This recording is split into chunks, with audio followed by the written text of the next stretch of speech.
The seeds of tension. The Thompson household had always been defined by quiet resilience, a place where love and care were stitched together in the aftermath of loss. James Thompson, a dedicated and hard-working man, had poured his heart into raising his son Ethan after his wife passed away. Ethan, just 11 years old at the time, had clung to his father as his anchor in a world that had suddenly become unpredictable and cruel. For 3 years, James managed to strike a fragile balance between his demanding career and his responsibilities as a single parent. Ethan, though shy and reserved, found solace in his father's steady presence. The boy spent his days immersed in books and after-school activities, growing up in a world that was quiet but safe. Things began to change when James met Sophie, a vibrant and confident woman who swept into their lives like a gust of fresh wind. She was intelligent, articulate, and charming, everything James thought he needed to bring warmth and joy back into their home. At first, it seemed Sophie was eager to integrate herself into their small family. She laughed easily, shared stories of her travels, and took an interest in the household. James, believing she could help heal the void left by his wife's passing, proposed to her after a year of dating. But Sophie's charm didn't translate to Ethan. From the moment she moved in, their relationship was strained. Ethan, naturally introverted and cautious, found her outgoing personality overwhelming. Her attempts to engage him felt forced, and her sharp wit, which James adored, came across as dismissive to the boy. Meanwhile, Sophie perceived Ethan's quiet demeanor as standoffish, interpreting his reserved nature as a lack of gratitude for her efforts. James, often tied up with long hours at the office, missed the subtle tension that brewed in his absence. When he was home, Sophie made efforts to maintain the appearance of harmony, but cracks began to form in their facade. Ethan retreated further into himself, spending most of his time in his room, while Sophie grew increasingly frustrated with what she saw as the boy's refusal to warm up to her. The real trouble began when James had to leave for Tokyo on a week-long business trip. It wasn't the first time he had traveled for work, but this was the first time he left Ethan entirely in Sophie's care. He trusted Sophie, believing her to be a capable and caring stepmother, and assured Ethan that everything would be fine. "It's only a week, buddy," James said as he hugged his son goodbye. "Be good, and listen to Sophie. I'll be back before you know it." Ethan nodded but said nothing. He watched his father's car disappear down the driveway, a knot of unease forming in his stomach. The first 2 days passed uneventfully, though the air in the house was thick with tension. Ethan spent most of his time at school or in his room, avoiding Sophie as much as possible. Sophie, feeling increasingly isolated and unappreciated, began to see Ethan's behavior as a personal affront. By the third evening, her patience had worn thin. Dinner that night was quiet, the only sounds the clinking of forks against plates. Ethan, lost in his thoughts, accidentally knocked over his glass of milk. The liquid spilled across the table, pooling near Sophie's plate and dripping onto her dress. "Do you ever pay attention to what you're doing?" Sophie snapped, standing abruptly and dabbing at the stain with a napkin. "I'm sorry," Ethan mumbled, his face flushing with embarrassment. But Sophie wasn't in the mood for apologies. Her voice grew louder, her words sharper. "You're a disaster waiting to happen, Ethan. How hard is it to sit still and eat without making a mess?" Ethan's eyes widened, tears threatening to spill, but he remained silent. "I've had enough," Sophie shouted, slamming her napkin onto the table. "I'm done walking on eggshells around you. You act like the world owes you something just because your mother died." The word struck Ethan like a physical blow. He stared at her, frozen, as tears streamed down his cheeks. But Sophie wasn't finished. "Crying isn't going to bring her back," she said, her tone icy. "Maybe it's time you grew up and stopped being such a burden." Ethan couldn't respond. His throat felt tight, his chest hollow. He had never felt so small, so helpless. Sophie stormed upstairs, leaving Ethan trembling at the kitchen table. Minutes later, she returned with a duffel bag in hand and threw it onto the floor in front of him. "Pack your things," she said coldly. "You're leaving." Ethan stared at her, his voice barely a whisper. "Where am I supposed to go?" "That's not my problem," Sophie replied, crossing her arms. "You'll figure it out." Ethan packed a few clothes and personal belongings into the bag, his hands shaking. He walked out the door into the cold night, the weight of the duffel bag nothing compared to the ache in his chest. He wandered through the streets, unsure of where to go or what to do. By midnight, he found himself in a nearby park. He sat on a bench, huddling against the chill of the night air. His thin jacket did little to protect him, and hunger gnawed at his stomach, but he couldn't bring himself to move. He felt abandoned, lost, and utterly alone. The next day, Ethan roamed the town aimlessly. He passed his school but couldn't bring himself to go inside, too ashamed to explain what had happened. By evening, desperation drove him to search trash cans behind restaurants for discarded food. Each morsel he found felt like a small victory, but it did little to ease the growing sense of despair. Meanwhile, in Tokyo, James Thompson received a call from Mrs. Patel, their elderly neighbor. "Mr. Thompson, I don't mean to alarm you," she began hesitantly, "but I saw Ethan leaving the house 2 nights ago with a bag." He looked upset. James's heart sank. He immediately tried calling home, but Sophie didn't answer. Panic set in as he dialed Ethan's cell phone, only to be met with voicemail. When Sophie finally answered his repeated calls, her explanation left him seething. "He needed to learn a lesson," she said dismissively. "I thought some time on his own would do him good. You threw my son out of the house." James shouted, his voice shaking with anger. "Do you have any idea what could happen to him?" Sophie tried to defend herself, but James wasn't listening. He hung up and booked the next available flight home, his mind racing with worst-case scenarios. The moment James returned, he confronted Sophie. "Where is he?" he demanded, his voice trembling with fury. "I don't know," Sophie admitted, her tone defensive. "I assumed he'd come back by now." Without another word, James stormed out of the house and began searching for his son. He drove through familiar neighborhoods, stopping at parks, libraries, and other places Ethan might go. Each passing hour without finding him felt like a dagger to his heart.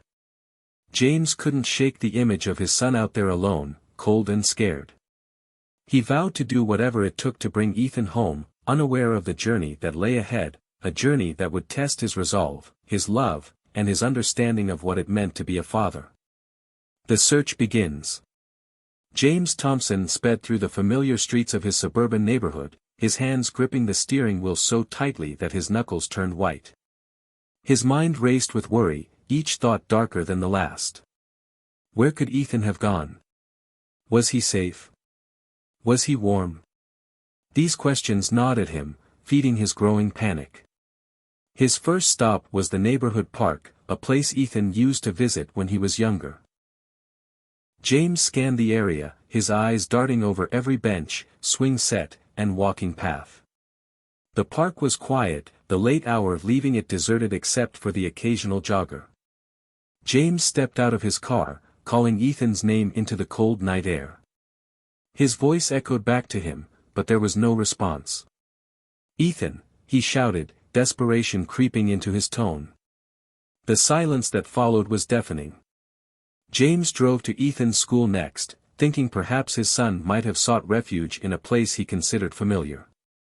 He parked in front of the darkened building, its tall gates locked for the night. The campus was eerily quiet, the empty playground a stark reminder of how lonely his son must have felt. James leaned against his car, running a hand through his hair. As he stood there, a memory surfaced, Ethan sitting at the kitchen table, excitedly telling him about a new book he'd borrowed from the library. It was one of the few times James had seen his son animated since his mother's passing. "The library," James murmured, snapping out of his reverie. Without wasting another moment, he jumped back into the car and sped toward the town's public library. The library was closed, its grand doors locked and lights dimmed, but James noticed a small figure huddled on the stone steps leading up to the entrance. For a brief, heart-stopping moment, he thought it was Ethan.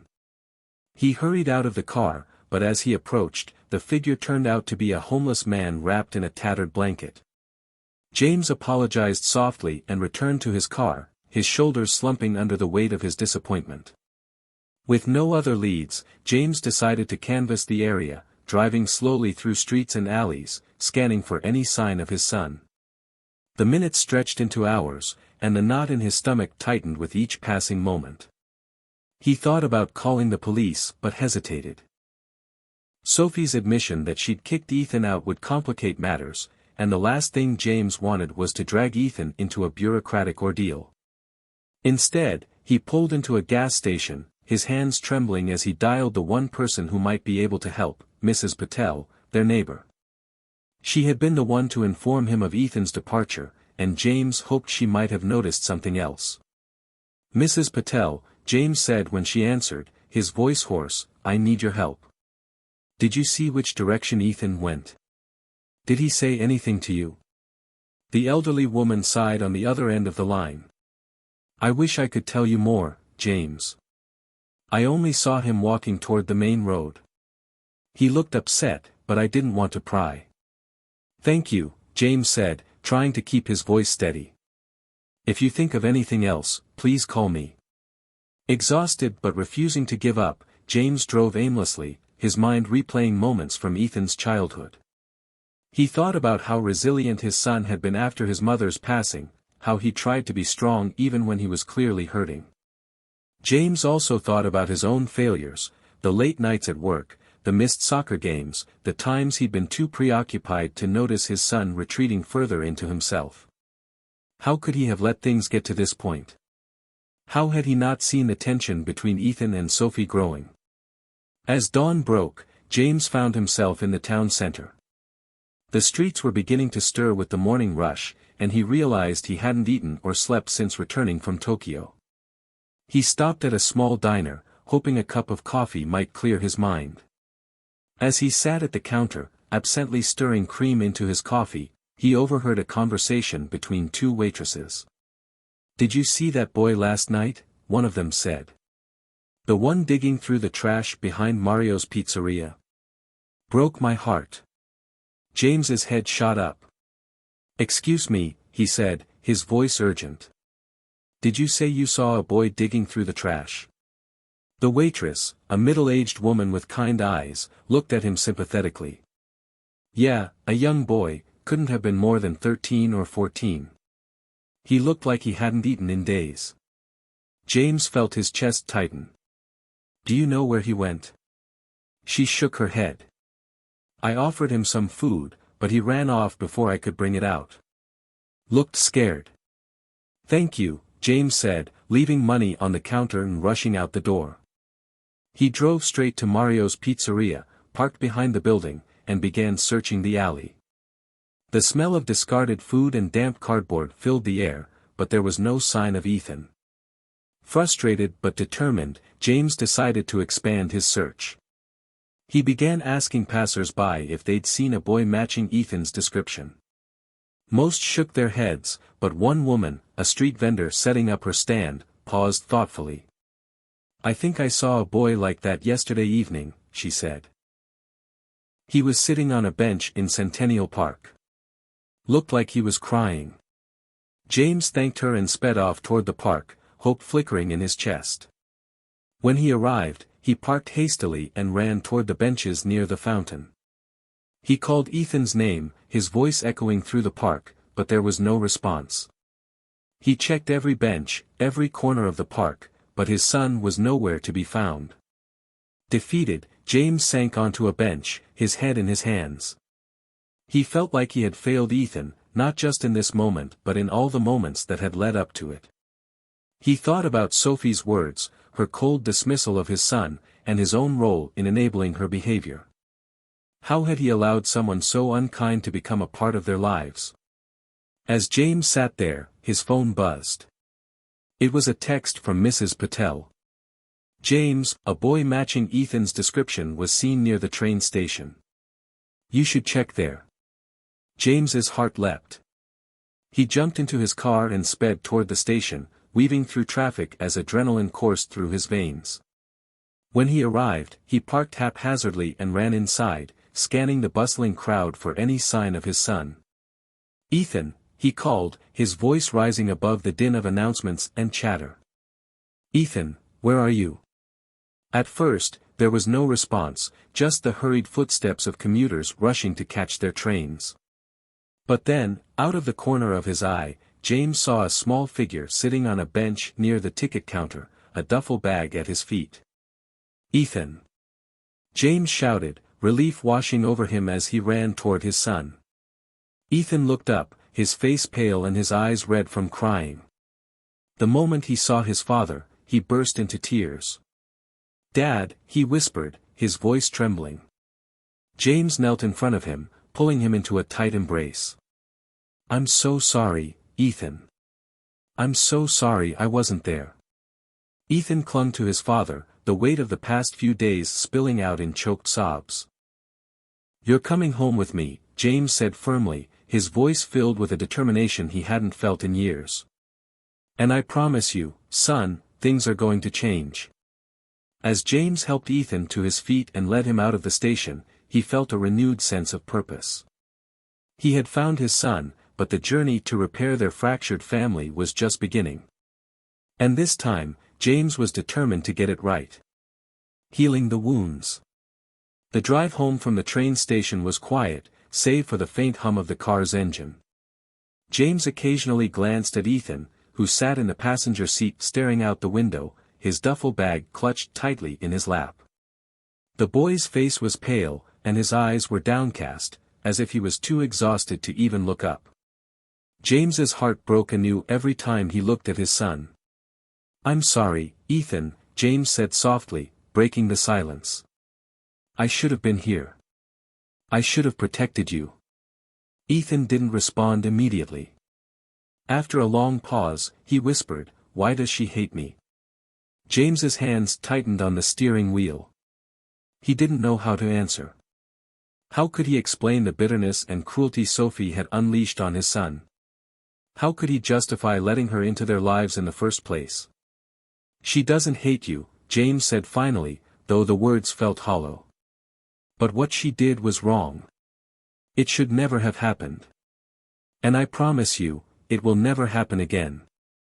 Ethan gave a small nod but didn't say anything further. James knew it would take more than words to rebuild the trust that had been shattered. When they arrived home, Sophie was waiting in the living room, her arms crossed and her expression defiant. James ushered Ethan past her and into his bedroom, telling his son to get some rest. Then he returned to face Sophie, his anger simmering just beneath the surface. "You had no right," James began, his voice low but laced with fury. "You had no right to throw my son out of this house." "I was at my breaking point," Sophie shot back, her tone defensive. "He's impossible to deal with, James. He ignores me, disrespects me." "Stop," James interrupted, his voice rising. "He's a child.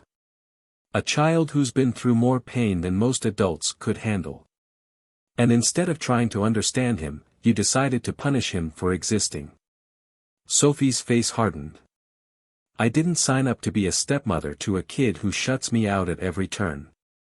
You think this has been easy for me? I've tried, James. I've tried to connect with him, but he doesn't want me here." James shook his head, his disappointment evident. "This isn't about you, Sophie. It's about a boy who lost his mother and needs love, patience, and support, not someone who sees him as an inconvenience." Sophie's silence was telling. She looked away, her expression unreadable. James took a deep breath, his voice firm but calm. "You need to leave. I don't know if this marriage can be saved, but I do know that Ethan comes first. If you can't understand that, there's no place for you in our lives." Sophie opened her mouth to argue but stopped herself. She grabbed her coat and purse, her footsteps echoing through the house as she left. The sound of the door closing behind her was both a relief and a reminder of the challenges that lay ahead. Over the next few days, James focused all his energy on Ethan. He took time off work, determined to be present for his son in a way he hadn't been before. At first, Ethan remained withdrawn, retreating to his room and speaking only when spoken to. James gave him space but also made it clear that he was there whenever Ethan was ready to talk. One afternoon, James decided to try something different. He found Ethan sitting on the floor of his room, flipping through an old photo album filled with pictures of his mother. James sat down beside him, careful not to intrude. "She loved you so much," James said softly, pointing to a picture of Ethan as a toddler, laughing as his mother held him in her arms. "She used to say you were her greatest gift." Ethan traced the edges of the photo with his finger. "I miss her," he whispered. "I do too," James said, his voice thick with emotion. "Every day. But I see so much of her in you, Ethan. Her kindness, her strength, you carry her with you." Ethan looked up at his father, his eyes brimming with tears. "Do you think she'd be proud of me?" James pulled his son into a hug, holding him tightly. "She'd be more than proud. She'd be amazed by you. And so am I." The breakthrough came later that evening. James suggested they bake cookies together, a tradition Ethan and his mother had shared. At first, Ethan hesitated, but eventually, he agreed. The kitchen filled with the warm, comforting aroma of chocolate and sugar as they worked side by side, laughing when they accidentally spilled flour on the counter. As they waited for the cookies to bake, Ethan finally began to open up. He talked about how isolated he'd felt since Sophie moved in, how her constant criticisms had made him feel like he didn't belong in his own home. "I didn't know how to tell you," Ethan admitted. "I thought you'd think I was just being difficult." James's heart ached at his son's words. "Ethan, you can always tell me how you're feeling. I'm your dad, and I love you. Nothing will ever change that." The next day, James took Ethan to a therapist, someone who specialized in working with children who had experienced trauma. At first, Ethan was hesitant, but James assured him that this was a safe space where he could talk about anything on his mind. The therapist, a kind woman named Dr. Morgan, encouraged Ethan to express his feelings through drawing and storytelling. Slowly but surely, Ethan began to share more about his grief, his fears, and his struggles with Sophie. Dr. Morgan also helped James understand how he could better support his son, emphasizing the importance of open communication and consistency. Meanwhile, James took steps to ensure Sophie wouldn't have the chance to hurt Ethan again. He contacted a lawyer to discuss the possibility of divorce, determined to prioritize his son's well-being above all else. It wasn't an easy decision, but it was a necessary one. James also reached out to Mrs. Patel, thanking her for her help and asking if she could keep an eye on Ethan when he returned to work. Mrs. Patel, who had always been fond of Ethan, readily agreed, offering her support whenever they needed it. Over the next few weeks, James and Ethan began to rebuild their relationship. They spent more time together, whether it was playing board games, going for bike rides, or simply sitting on the couch and talking. Slowly but surely, the walls Ethan had built around himself began to come down. One evening, as they sat on the porch watching the sunset, Ethan turned to his father and said, "I'm glad you're here, Dad." James smiled, his heart swelling with pride and gratitude. "I'll always be here, Ethan. Always." Though the road ahead was still uncertain, James felt a renewed sense of hope.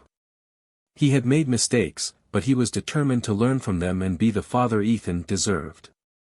Together, they would face whatever challenges came their way, their bond stronger than ever. And for the first time in a long time, the Thompson household began to feel like home again. Rebuilding trust and redefining home. The days following Sophie's departure were both challenging and transformative for James and Ethan. The house, once filled with tension and uncertainty, now felt quieter but also emptier. James noticed the change in Ethan almost immediately. The boy seemed more at ease, though he remained reserved, as if waiting for another storm to arrive. James knew rebuilding trust would take time, and he was determined to show Ethan that he could rely on him, no matter what. The first step James took was creating a sense of stability. He established new routines that prioritized spending time with Ethan, something he had neglected in the past due to his demanding job. Every morning, they ate breakfast together, a simple ritual that gave them a chance to talk about the day ahead. After school, James made it a point to be home in time to help Ethan with his homework or join him for a walk in the park. One evening, as they walked along a tree-lined path, James decided to broach a subject that had been weighing on his mind. "Ethan, I want you to know that what happened with Sophie was my fault," he said, his voice steady but filled with regret. "I should have seen how unhappy you were. I should have listened." Ethan looked up at his father, his expression thoughtful. "I didn't want to make things worse," he admitted. "I thought you liked her, so I just stayed quiet." James stopped walking and knelt to look Ethan in the eyes. "Your feelings matter, Ethan.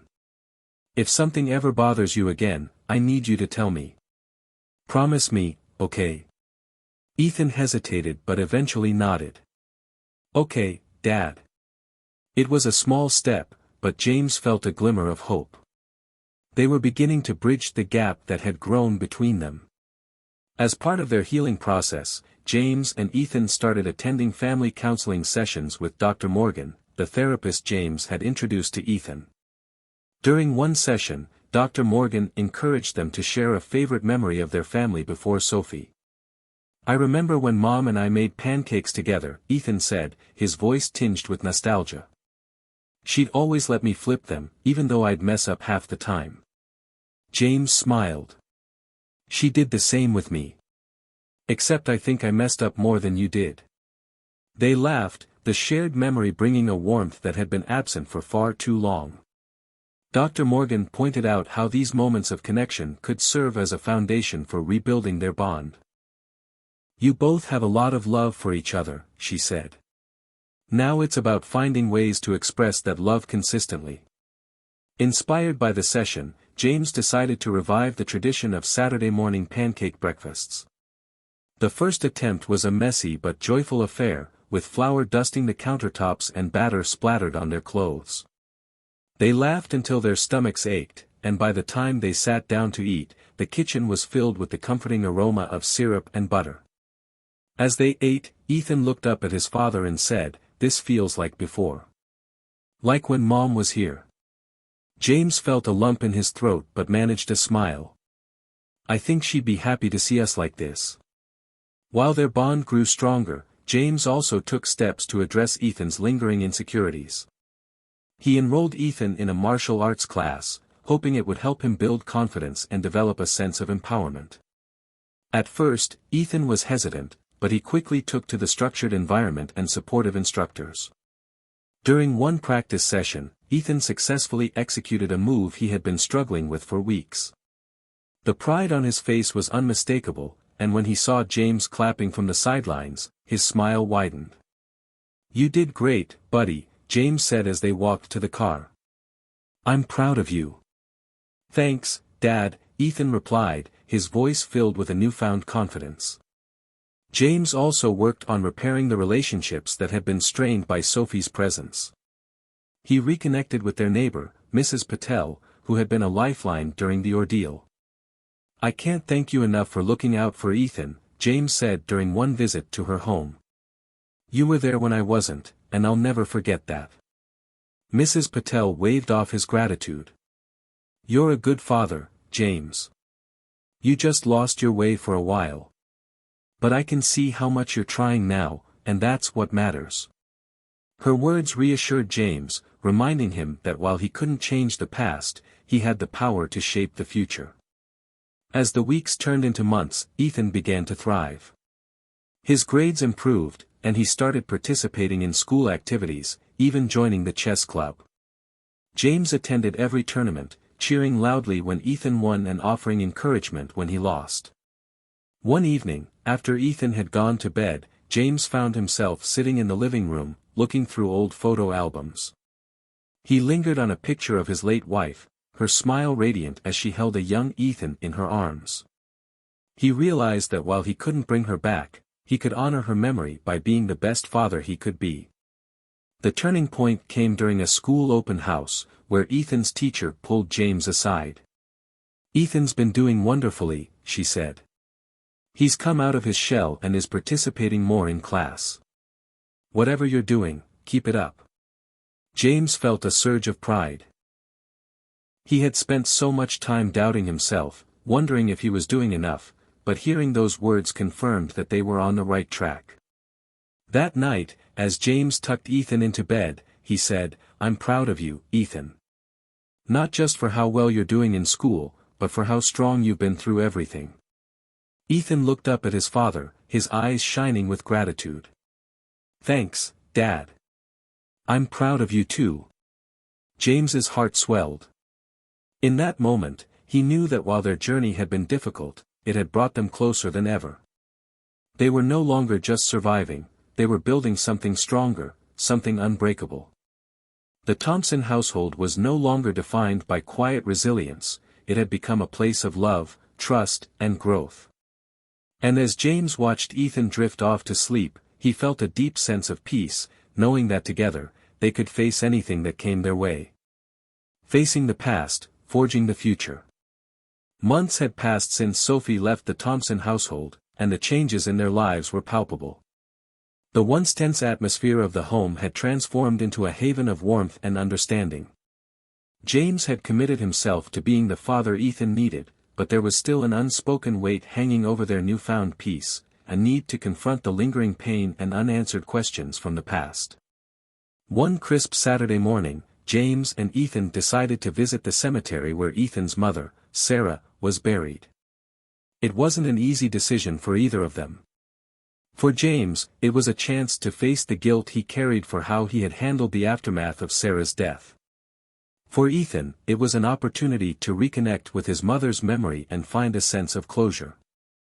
The drive to the cemetery was quiet, the silence filled with the weight of anticipation. Ethan stared out the window, his hands gripping a small bouquet of daisies, his mother's favorite flowers. James glanced at his son, wishing he could say something comforting but knowing this was a moment they needed to face together, in their own way. When they arrived, the air was cool, and the sound of rustling leaves filled the space between them. They walked together to Sarah's grave, the stone bearing her name and a simple inscription, "Beloved wife and mother." Ethan knelt beside the grave, gently placing the daisies at its base. For a moment, he didn't say anything, his gaze fixed on the flowers. Then, in a soft voice, he began to speak. "Hi, Mom," he said, his voice trembling. "It's been a while. I miss you. A lot." James stood a few steps back, his heart aching as he watched his son pour out his feelings. "I wish you were here," Ethan continued. "Things were hard for a while. Really hard. But Dad and I are okay now. He's been spending more time with me, and I think you'd be proud of him." James felt tears sting his eyes. He knelt beside Ethan and placed a hand on his shoulder. "She would be proud of both of us," James said, his voice thick with emotion. "You've been so strong, Ethan. Stronger than I could have ever imagined." They stayed there for a while, sharing stories about Sarah, her laugh, her love for baking, the way she used to sing off-key but with so much joy. For the first time in years, their memories brought smiles instead of tears. Later that day, as they drove home, James decided it was time to address something he had been avoiding. "Ethan," he began, his tone serious but gentle, "can we talk about Sophie?" Ethan tensed slightly but nodded. "Okay." James took a deep breath. "I want you to know that I see now how much she hurt you. I should have seen it sooner, and I'm sorry I didn't. I thought I was doing the right thing by bringing someone into our lives who could help us heal, but I was wrong." "It's not your fault, Dad," Ethan said quietly. I didn't know how to tell you how bad it was. I didn't want to make you choose." James's grip on the steering wheel tightened. You should never have felt like you had to choose. You're my son, Ethan. You'll always come first. And if I ever give you reason to doubt that again, I need you to tell me. Promise me. Ethan looked at his father, his expression earnest. I promise. In the weeks that followed, James and Ethan continued to work on strengthening their bond. They resumed activities they had once loved but had let fall by the wayside, like hiking in the nearby woods and building model airplanes together. Each shared moment became a building block in the foundation of trust and love they were rebuilding. One evening, as they were sorting through old photos, Ethan came across a picture of Sarah holding him as a baby. She was beaming, her eyes full of love. She always made me feel safe, Ethan said softly. James nodded. She had that gift. She made everyone around her feel safe and loved. It's something I've been trying to do for you. You're doing a good job, Dad, Ethan said, giving his father a rare, heartfelt smile. But their journey wasn't without challenges. One afternoon, James received an unexpected email from Sophie. The message was brief, apologizing for her actions and asking for a chance to meet with James and Ethan. She claimed to have reflected on her behavior and wanted to make amends. James was torn. Part of him wanted to protect Ethan from any further pain, but another part of him believed in giving people a chance to grow and change. After discussing it with Ethan, they agreed to meet with Sophie in a neutral location, a public park where Ethan could leave if he felt uncomfortable. The meeting was tense. Sophie looked different, her usually confident demeanor subdued. She apologized directly to Ethan, her voice wavering as she admitted to the harm she had caused. I was wrong, she said, her eyes brimming with tears. I let my own frustrations cloud my judgment, and I took it out on you. You didn't deserve that, Ethan. I'm truly sorry. Ethan listened quietly, his expression guarded. When Sophie finished, he took a deep breath and said, I appreciate your apology. But it's going to take me time to trust you again. That's fair, Sophie said, her voice heavy with regret. I don't expect you to forgive me right away. I just needed to say this to your face. Afterward, as they walked back to the car, James asked Ethan how he felt. I don't know, Ethan admitted. It's weird. Part of me wants to believe her, but part of me doesn't. That's okay, James said. You don't have to decide right now. What matters is that you're honest with yourself about how you feel. That evening, Ethan wrote in his journal, something Dr. Morgan had encouraged him to do. He reflected on the meeting with Sophie, his memories of his mother, and the progress he and his father had made. For the first time in a long time, he felt a sense of control over his life and his emotions. As the weeks turned into months, the Thompson household grew stronger. Ethan's confidence continued to blossom, and James became more attuned to his son's needs. Together, they created a home filled with laughter, understanding, and mutual respect. One night, as they sat on the porch watching the stars, Ethan turned to his father and said, I think Mom would be happy. About us, I mean. James smiled, his heart full. I think so too, buddy. I think so too. Though their journey had been difficult, it had brought them closer than ever.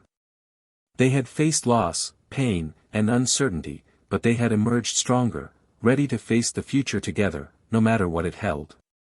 A new chapter. Months had passed, and the Thompson household was no longer defined by the shadow of loss or the tension that once consumed it.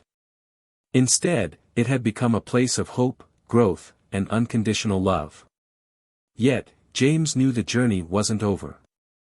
The scars left behind by Sophie's actions and the void left by Sarah's passing were still there.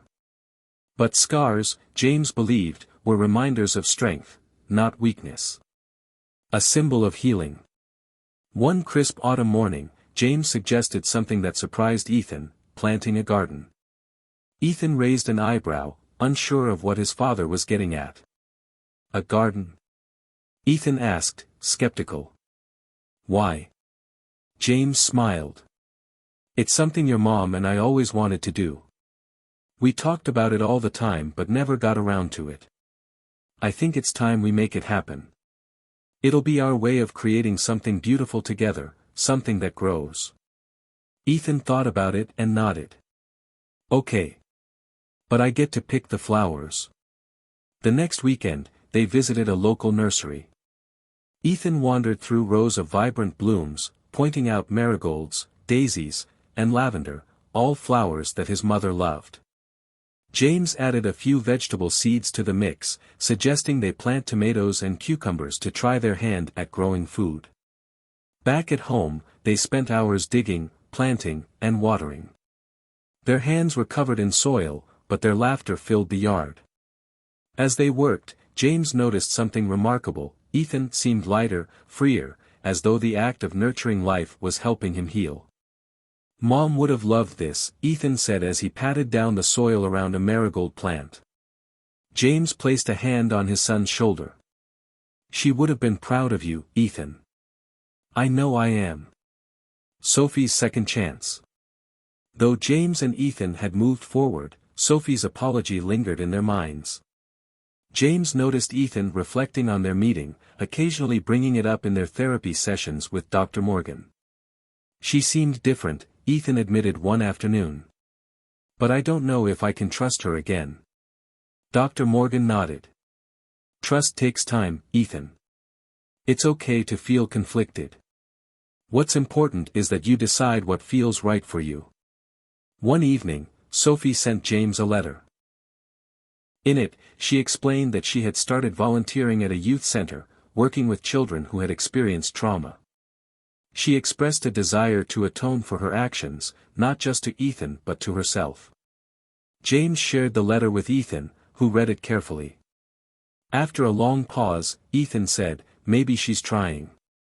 I think I'd like to see her again. Just to talk." James was proud of his son's maturity. They arranged a second meeting with Sophie, this time at the youth center where she volunteered. Watching Sophie interact with the children, Ethan saw a side of her he hadn't before: compassionate, patient, and remorseful. When Sophie sat down with them, Ethan asked, "Why are you doing this?"